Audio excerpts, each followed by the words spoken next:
हम old English की बात करते हैं। ओल्ड इंग्लिश के संबंध में लोगों का विभिन्न मत है। कुछ लोगों का कहना है कि ओल्ड इंग्लिश 449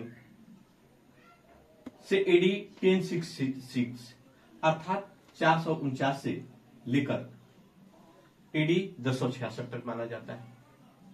कुछ लोगों का कथन है कि नहीं, एडी 449 ही था। इसलिए ये द्वंद्वात्मक विचार के चलते हम लोग थोड़ा सा इस पर विचार करते हैं, क्योंकि ओल्ड इंग्लिश में जो था एक एंग्लो सेक्सन था और एक एंग्लो सेल्टिक था। एंग्लो सेक्सन वह यूरोप से आया टू मेनलैंड ब्रिटेन, और ये एक प्रकार की उग्रवादी थे, आक्रमणकारी थे, और वहां पर आक्रमण कर करके और वहां अपना भाषा का प्रभाव रखा। इसलिए इसका प्रारंभ जो है वह 449 से माना जाता है। लेकिन अब एंग्लो सेल्टिक जो है, एंग्लो सेल्टिक के माध्यम से जो करते हैं, तो एंग्लो सेक्सन जो था ये हमेशा युद्ध करते थे, आक्रमण करते थे, लूटते थे, और लूटने के चलते ये अपना प्रारंभ जो है ये एडी 449 की बात करते हैं। लेकिन जहां एंग्लो सेल्टिक की बात करते हैं तो एंग्लो सेल्टिक जो था वह भी क्या था, वह भी नॉर्मन के कॉन्क्रीट मैंने विजय के बाद उसने अपना कार्यकाल 1066 मानता है। इसलिए इन दोनों चीजों में बहुत बड़ा एक विभेद है, और विभेद होने के चलते हम लोग, कोई कहता है कि 449 और कोई कहता है 1066, लेकिन इन दोनों को लेकर के और हम लोग एडी 449 से लेकर के और 1066 तक ही ओल्ड इंग्लिश का कार्यकाल मानते हैं, समय मानते हैं। अब सेक्शन को हम लोग कहते हैं कि ये सेक्शन तो आक्रमणकारी था ही। अब सेक्शन और 7 किंगडम ये दोनों मिल करके और एक ग्रुप बना लिए, जहां जाते थे वो लोग आक्रमण करते थे, और ये दोनों मिल करके एक, जिसका नाम हम लोग कहते हैं एंगल 7 के नाम से जाना जाता है। एंग्लो सेल्टिक जो था ये बहुत सारा जो वर्ड है वह फ्रेंच से लाया था, और फ्रेंच से लाने के कारण ही वहां के नॉर्मन के अपने विजय को मानता है। सेल्टिक जो भाषा था यह एक मुट्ठी भर भाषा में सिमट गया, और इसका विकास नहीं हुआ। जो हम लोग ऑफिशियल कार्य या जिसका हम लोग यूज करते थे बोलने का, लिखने का, उस तरह की भाषा का हम इसका विशेष करके प्रभाव नहीं डाला, जिसके चलते यह सीमित मात्रा में रह गया, और फ्रेंच की जो भाषाएं जो है वह विकसित हो गया। ये हमारे ओल्ड इंग्लिश में जो था वह हम लोग ऐसी भाषा थी कि इस भाषा को हम समझ नहीं पाते थे, न समझ पाते थे और न बोल पाते थे, न लिख पाते थे। Difficult to read, write, speak and understand, अर्थात न हम लोगों को पढ़ने में कठिनाई होता था, लिखने में कठिनाई होता था, बोलने में कठिनाई होता था, और अंडरस्टैंड और समझने में कठिनाई होता था, क्योंकि ये भाषा जो था इतना क्रिटिकल था, कॉम्प्लेक्स था कि we can not say what was the reason behind it. इसके पीछे कारण क्या था? Because a childhood, a child as a child, यह एक बच्चा की तरह था, जिसके चलते हम लोग इसको बोल नहीं पाते थे। जैसे एक घटना हम आपको बताना चाह रहे हैं कि एक लड़का जो था वह बाजार जाता था, कहीं जाता था तो वह झगड़ा कर लेता था। उसके पिता जो है बार बार यही बात को कहते थे कि तुम जहां जाते हो झगड़ जाते हो। लड़के के सारा दोस्त मेला जा रहे थे, और मेला जाते वक्त वह भी लड़का जो है वह जाने के लिए वहां आतुर हो जाता है, कहता है कि हम भी मेला जाएंगे। वो अपने पिता के पास आता है और आने के बाद कहता है कि हम भी मेला जाएंगे। उसके पिता उसको भेजने के लिए राजी नहीं होते हैं, लेकिन वह जिद कर लेता है कि नहीं, हम भी अपने दोस्तों के साथ बाजार जाएंगे, पिता ने उसको कुछ पैसे दे करके और बाजार भेज देते हैं। लड़का जाता है और जाने के बाद एक औरत जो है उस मेले में, एक औरत कुछ सामान बेच रही है, मिठाई बेच रही है। वहां पर वह लड़का जाता है और जाकर के कहता है, सारी चीजों का दाम पूछ लेता है, ये कैसे है, ये कैसे है, ये कैसे है, ये कैसे है। वह औरत जो है सबको बता देती है। बताने के बाद वह क्या करता है कि जो हम लोग कहते हैं चाट छोला, वह इशारा करते हुए कहता है कि मुझे चाट दो। उसकी इतनी बोली जो था वह स्पष्ट नहीं था। Her voice was not a clear, his voice was not a clear. In that position she has scolded him. अब उसको क्या कर ली, डांटने लगी, मारने लगी।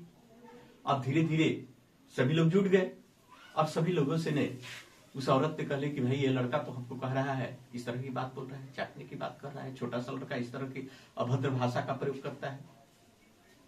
धीरे धीरे इस बात को जो है उसके घर में चला जाता है। उसके पिता आते हैं और आने के बाद यह बात को उससे पूछते हैं कि क्या कारण था। वह अपना कारण को बताता है। हमने कहा कि हमने तो ये मांगा है। उसके बाद वास्तविकता को लोग समझ जाते हैं और समझने के बाद सभी वापस चले जाते हैं।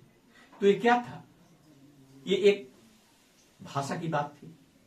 जब हम लोग भाषा को अगर शुद्ध रूप में नहीं बोलेंगे तो कोई भी व्यक्ति जो है वह भाषा का अर्थ नहीं समझ पाएगा और उसका अर्थ न समझ करके अनर्थ हो जाएगा और उसका कोई भी प्रत्युत्तर देने में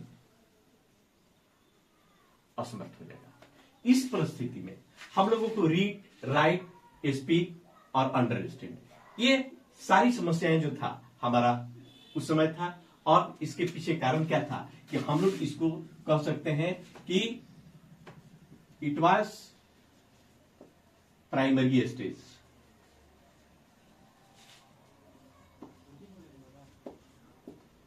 इट वाज प्राइमरी स्टेज क्योंकि यह प्राइमरी स्टेज था। दूसरा हम लोग इसको कह सकते हैं कि एज ए चाइल्ड यह बच्चा की तरह था, जिसके चलते इस तरह की समस्याएं हैं। अब दूसरी बात हम लोग कहते हैं एलाइन की बात करते हैं। अपरिचित था, उस समय कोई बात को जानता नहीं था क्योंकि अधिक फ्रेंच से आ गए थे, तो लैटिन से आ गए थे, तो उस भाषा से आ गए थे। बहुत सारे भाषाओं का इसमें मिश्रण हो गया था, जिसके चलते इसके स्पेलिंग और ये वर्ड जो था वह उन लोगों के लिए एक नया वर्ड था, अपरिचित था। ऐसी परिस्थिति में वे लोग समझ नहीं पाते थे। तीसरा हम लोग कहते हैं अनफेमिलियर भाव था। Different grammatical structure, grammatical structure भी जो आज नाउन, प्रोनाउन, एडजेक्टिव, वर्ब की बात करते हैं वह भी सुसज्जित ढंग के नहीं थे। तीसरी बात करते हैं कर्व राइटिंग। राइटिंग की स्थिति भी जो था वह टेढ़े बेढ़े था, इस तरह से सा था, इसलिए वे सही तरीका से न पढ़ पाते थे न लिख पाते थे। Lake of A grammar, grammar का नियम और कानून भी नहीं था। चौथी बात हम लोग कहते हैं वोकैबुलरी का भी अभाव था।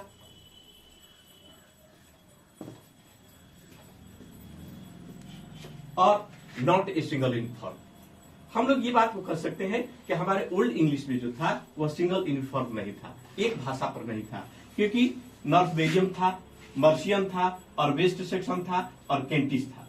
वेस्ट सेक्शन भी जो था वह एक आक्रमणकारी था। ये सारे लोग आकर के वहां की भाषा को तोड़ दिए थे और जिसके चलते ओल्ड इंग्लिश में हम यही बात को कह सकते हैं कि हमारी ओल्ड इंग्लिश जो था उसी बच्चे के समान था जिस प्रकार से एक बच्चा जो है एक प्राइमरी स्कूल में पढ़ने के लिए जाता है, वही स्थिति से हम लोग न वह चल सकता है, न सही तरीका से बोल सकता है, न अपना सही यूनिफॉर्म पहन सकता है। इन सारी जो परिस्थिति एक बच्चा के समान हम लोग बच्चे को के अंदर में देखते हैं। या we see the character of the child same you are getting in the old age. Same वही बात जो है हम लोग ओल्ड इंग्लिश में कैरेक्टर में हम लोग पाते हैं। इसलिए ओल्ड इंग्लिश जो था वह उस समय यानी किसी तरह का उसका विकास नहीं हुआ था और ये एक समस्या बन करके वह जूझ रहा था। ओल्ड इंग्लिश में हमारे फॉरेन इन्फ्लुएंस हुआ, अर्थात विदेशी भाषाओं का प्रभाव बहुत अधिक रहा और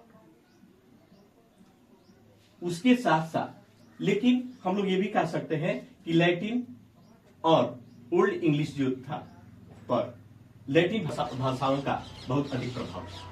और इसके पीछे कारण क्या था कि कुछ विदेशी आक्रमणकारी जो थे वह उस पर आक्रमण कर करके और अपना प्रभाव जमा लिए, जिसके चलते फ्रेंच, लैटिन इत्यादि भाषा का उस पर प्रभाव डाला। इसके बाद हमारा लैटिन भाषा का प्रभाव रहा।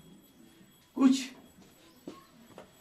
रोम जो था जिसका शासन और प्रभाव पूरे देश में चलता था, वैसी परिस्थिति में कुछ लैटिन भाषा को हम लोग रोम वाले ने लाया और ला करके प्रयोग किया और कुछ लैटिन जो था अपना डायरेक्टली प्रत्यक्ष रूप में अपना भाषा का प्रयोग किया।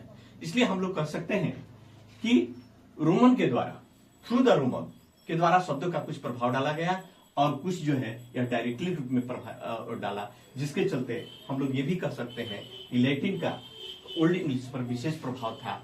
जैसे इसमें कुछ शब्द है, हेवन है, हेल है, गॉड है और सीन है, ये सारी शब्द जो है हम लोग को लैटिन शब्द से लिया गया। उसके बाद स्कैंडिनेवियन का भी विशेष प्रभाव रहा और इसके कारण था कि उस समय जो कुछ कंट्री जो थे वह, जैसा हम लोग नॉर्वे की बात करते हैं, स्वीडन की बात करते हैं, डेनमार्क की बात करते हैं, ये लोग क्या था कि रोमन जो था उसके उन लोगों के साथ या वह पड़ोसी देशों के साथ ब्लड और लैंग्वेज का रिश्ता बन गया और ब्लड और लैंग्वेज के रिश्ता बनने के चलते ये लोग भी जो है कुछ स्कैंडिनेवियन का प्रभाव विशेष करके रहा। जैसे हम बर्थ की बात करते हैं, बैंक की बात करते हैं, बुल की बात करते हैं, कॉल की बात करते हैं, ये सब जो है हमारे स्कैंडिनेविया से लिया गया है, जो वर्तमान में नॉर्वे, स्वीडन और डेनमार्क में स्थित है, जो ये जर्मनी से ही बिलोंग करने वाले हैं। अर्थात हम ये बात को कह सकते हैं कि ये neighbour of the Anglo Saxon और ये एंग्लो सेक्शन के पड़ोसी भी थे, जिसके चलते उन्होंने इसका विशेष करके प्रभाव डाला। इसलिए हम यही बात को कह सकते हैं कि हमारे ओल्ड इंग्लिश में फॉरेन इन्फ्लुएंस, विदेशी भाषाओं का विशेष प्रभाव रहा, लैटिन भाषाओं का प्रभाव रहा, स्कैंडिनेवियन का प्रभाव रहा, ये सारे लोगों का विशेष करके प्रभाव रहा। अब हम लिटरेचर की बात, ओल्ड इंग्लिश में लिटरेचर की क्या अवस्था था, तो हम देखते हैं कि जर्मनी ट्राइब जो था वह ओरल रूप में अपना ट्रेडिशन को लाया, अपना परंपरा को लाया। और क्यों? क्योंकि उस समय इन्वेडेड इन इंग्लैंड, वह इंग्लैंड पर आक्रमण करता था और आक्रमण करने के चलते वह अपना ट्रेडिशन, परंपरा, रिलीजियन का प्रभाव डाला। दूसरी बात करते हैं मैनिफेस्ट, जो वह प्रकट करता है, या वहां पांडुलिपि की बात करते हैं, जैसे हम सॉन्ग की बात करते हैं, पोएम की बात करते हैं, रिलीजन की बात करते हैं, राइटिंग, इस सारा जो है ये एंग्लो सेक्शन के द्वारा ही प्रभाव डाला गया। क्योंकि हम एंग्लो सेक्शन जानते ही हैं कि ये आक्रमणकारी था और आक्रमण करता था, वहां को लूटता था, वहां का धर्म को लूटता था, वहां का संपत्ति को लूटता था, वहां की भाषा को लूटता था और लूटने के बाद अपना प्रभाव जमाने के लिए अपनी भाषा का प्रयोग करता था। इसलिए उस समय कुछ ओल्ड इंग्लिश के जो हम लोग कहते हैं वियो ऑल्फ, इमेज डी जीनियस, एमएस और द एक्सटीरियर बुक और द भर्सले बुक, ये सब जो कुछ जो बुक था, ये सारे बुक जो प्रभाव था वह इन लोगों को धर्म से ही संबंधित था, धार्मिक था, इसलिए अपना उन्होंने प्रभाव डाला। यही हमारी लिटरेचर की व्यवस्था हुआ। तो आपने समझ गया कि हम लोगों को ओल्ड इंग्लिश में किस तरह कुछ भाषाएं जो है प्रभाव डाला है, जैसे लैटिन की बात है, स्कैंडिनेवियन की बात है, और क्या स्थिति रहा। इसी से एक आप लोगों को एक प्रश्न आता है जिसको हम लोग कहते हैं right note on old English. एक क्वेश्चन आता है,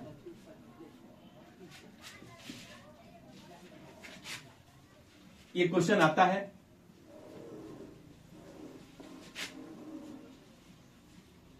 right note on old English.